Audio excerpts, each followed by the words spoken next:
Olá, aqui estou mais uma vez para falar do Banco de Vidas. Hoje, especialmente, vou contar um pouquinho como surgiu a ideia do projeto Banco de Vidas. Se a gente fosse respeitar a cronologia dos vídeos, este vídeo certamente deveria ser o primeiro a ser postado no canal. Mas, assim como a própria vida, às vezes a gente se atropela, né? Passa coisas na frente, e, enfim, mas o importante é que esse vídeo aqui está e vai dar um pouco mais de entendimento da proposta do Banco de Vidas. Em 2010, já se passam 10 anos, eu coordenei o protótipo do Banco de Vidas, que na ocasião chamava-se Banco de Vida, né?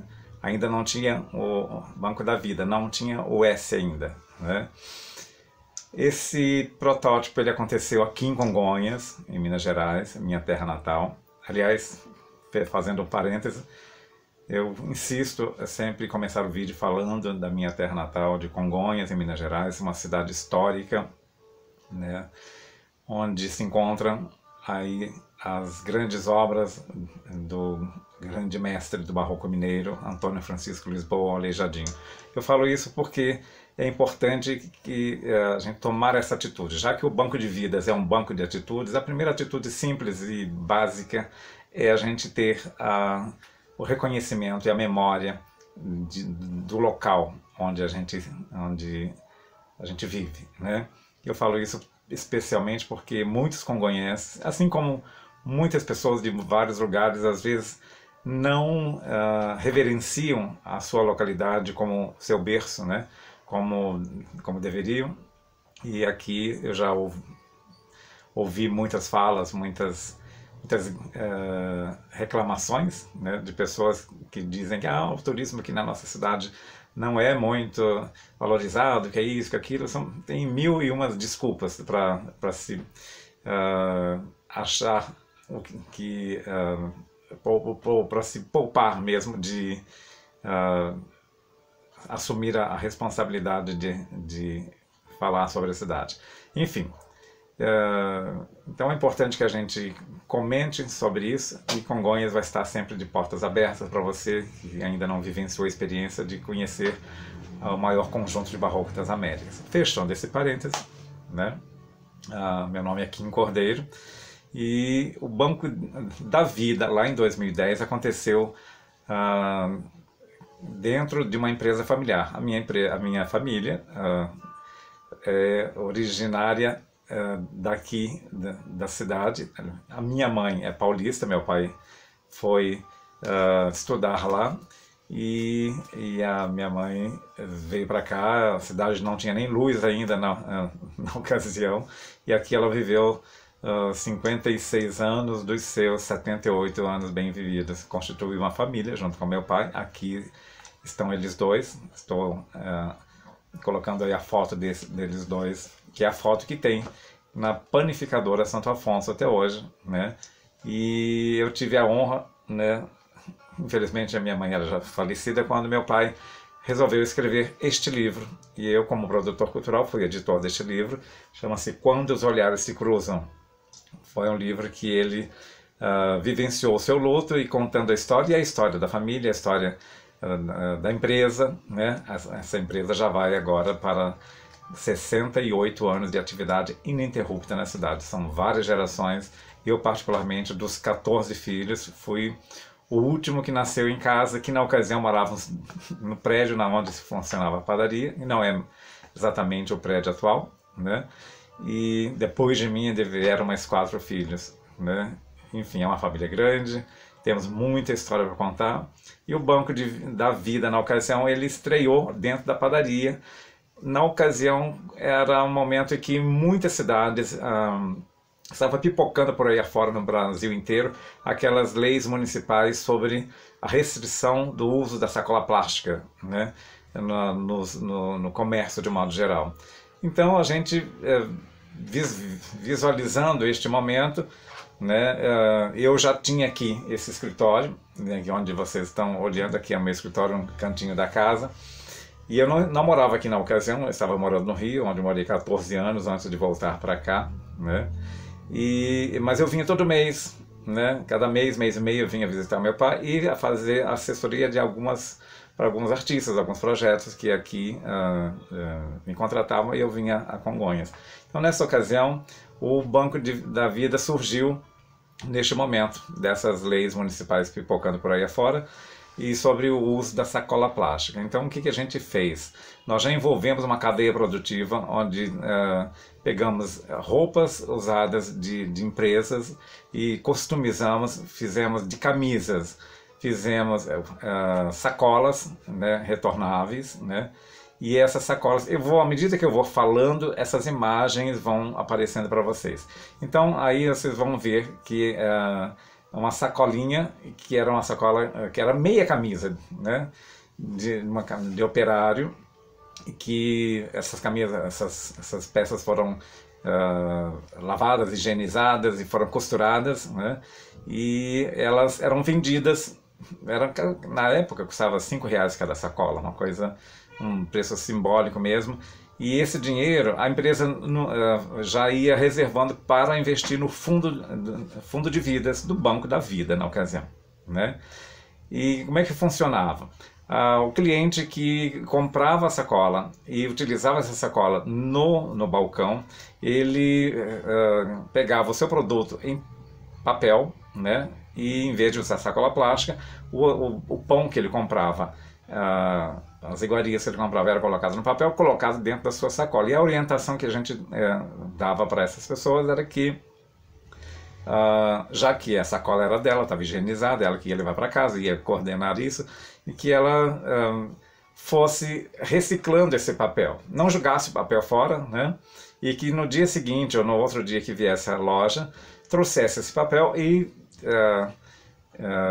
para pegar um novo produto, né? Trocava-se etiqueta, sobrepunha-se uma etiqueta em cima daquele papel, sempre valendo a última, né? E à medida que ele chegava no caixa, em frente ao caixa, vocês vão ver aí uma foto, tinha uma brincadeira lúdica mesmo. Então a moeda, na ocasião, a moeda chamada vida, continuou com o mesmo conceito: vontade, inovação, dedicação, amor. Na época ainda não tinha o S de solidariedade como tem hoje, né? Então a gente fazia, a partir do momento que o cliente comprava a sacola retornável e praticava e deixava de usar sacola plástica dentro da loja, ele virava um acionista do Banco da Vida, um proprietário do Banco da Vida, né? Então ele mesmo manuseava essa vida. Então eram 2 recipientes, vocês vão ver aí na foto, né? Onde era uma tampinha de garrafa PET, né, vermelha, por conta da marca da loja, da empresa ser, a base ser vermelha. E onde gerava vida, né? Onde tem o sangue que corre, né? E que se produz, né?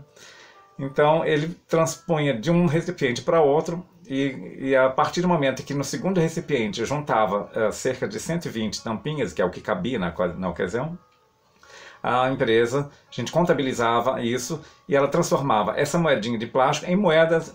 Eu não lembro se eram 25 centavos ou 50 centavos. Então aquilo diariamente ia enchendo e a gente ia contabilizando. E esse dinheiro era doado para o Banco de Vidas investir na qualificação de projetos de associações que precisavam qualificar o seu projeto também, né? De orientação para poder levar o seu objeto mesmo, né? De ação, né? Então nós tínhamos aí duas. Então quando eu vinha cada mês e meio, eu me reunia com essas entidades, né? E elas não pagavam nada, absolutamente, pela consultoria, porque o Banco de Vida já pagava por isso, né?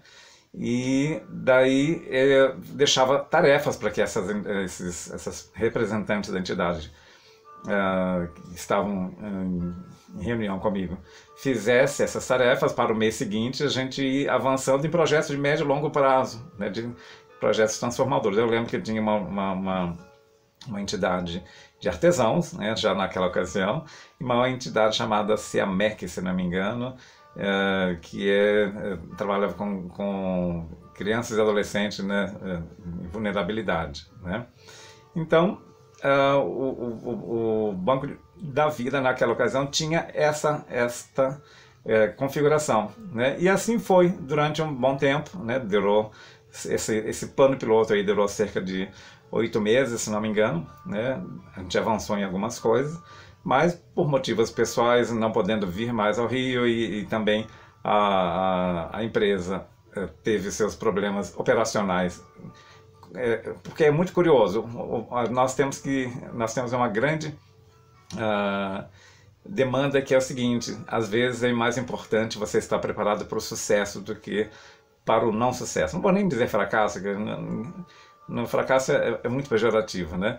Mas às vezes a gente tem que estar preparado para o sucesso, né? E porque a dinâmica das coisas, elas vão exigindo mais, e o próprio no comércio particularmente tem essa dinâmica mesmo, né? A gente vive disso há muito tempo, né? Tem hora que ou você expande ou você implode. E o projeto com o Banco da Vida na ocasião não foi diferente, né?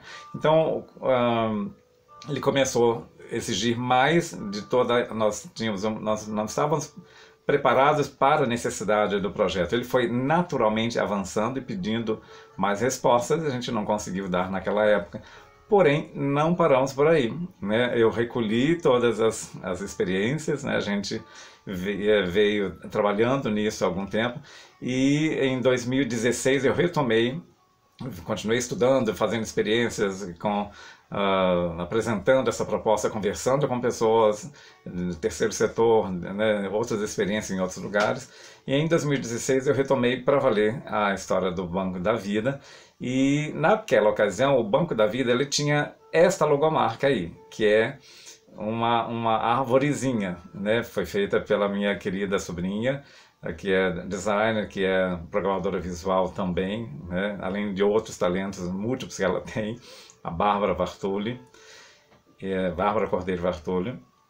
E nesta ocasião, por estar focado apenas na questão da sacola plástica, a gente acabou focando a marca em cima de uma árvorezinha, né? Da questão do meio ambiente. Mas os estudos novos nos levaram à atual marca, que ela é mais ampla, né? E vou gravar um vídeo especificamente para falar dessa marca, né? Posteriormente, né?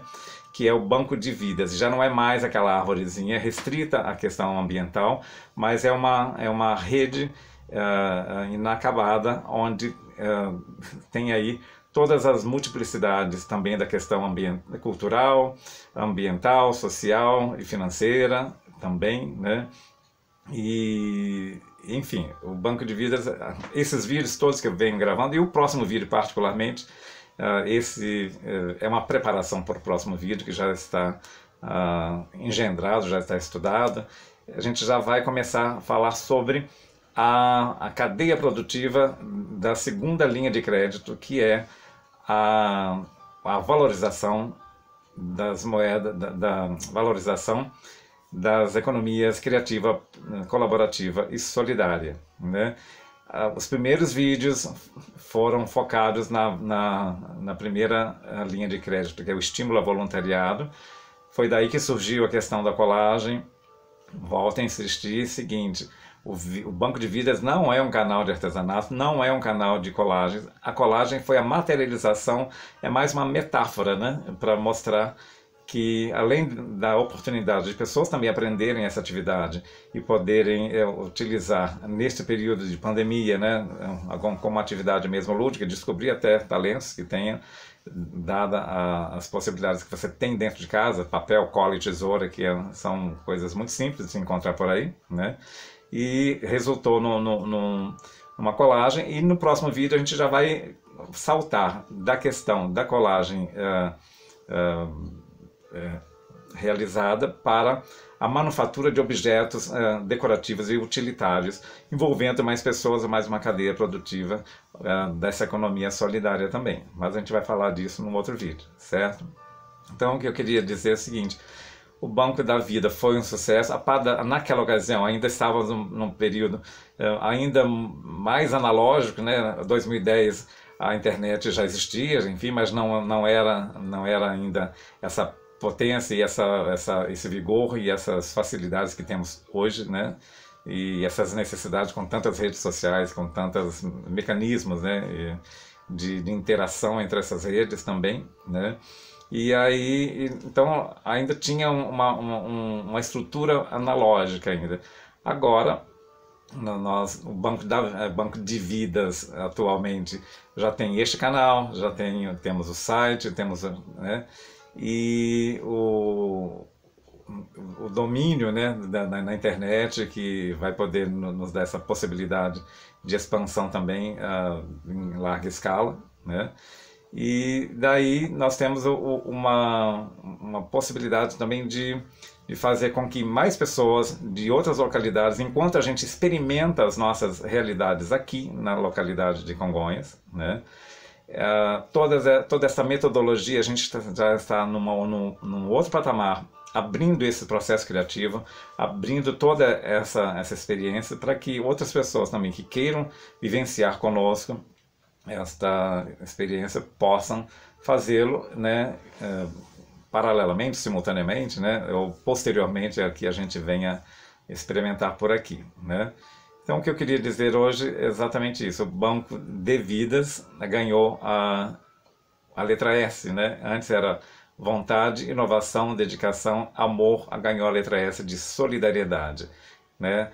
Já aplicávamos tudo isso, já aplicávamos a solidariedade, porque envolvíamos, através do fundo de vidas, a gente envolvia pessoas que estavam lidando na área social, mas agora a questão da solidariedade e a questão da inovação mesmo, da gestão do projeto, ela está mais especificamente nessas 3 linhas de crédito, né, que são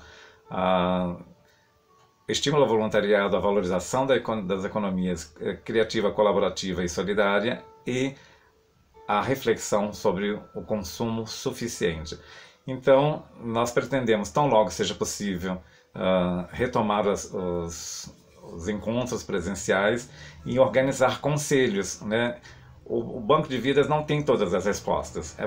Por isso a gente precisa de você, né? Se manifeste, nos ajude a achar essas soluções, né? A gente quer criar conselhos presenciais e virtuais, né? Através destes temas. Então, destes temas aí, dessas 3 linhas de crédito. Então, se você tem interesse, se você tem afinidade com algum desses temas, desses 3 aí, dessas linhas de crédito, e queira participar de um conselho virtual, entre em contato conosco, vai ser uma grande honra a gente poder criar discussões, fóruns, debates para achar alternativas para aplicar os recursos que o Banco de Vida irá gerenciar, né, na aplicação de ações solidárias, né? E lá no site, aí na descrição, né, insisto que vocês façam aí uma leitura na descrição, tem aí o site bancodevidas.com, tem um caminho, tem um linkzinho aí. Lá vocês vão encontrar um primeiro videozinho que é a base do Banco de Vidas, que é o banco onde a gente aplica a matemática solidária. É um videozinho de 1 minutozinho só, né? Acho que vale a pena assistir para vocês entenderem melhor.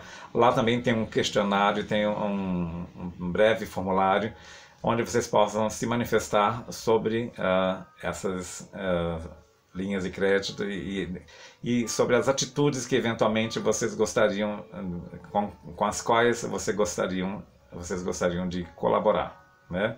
Então, por hoje é isso, né? Ficamos assim, lembrando que estamos com toda a vontade, com toda a inovação, com toda a dedicação, amor e solidariedade, querendo fazer acontecer o Banco de Vidas, onde a sua atitude é o que conta. Espero vocês, tá? Um abraço.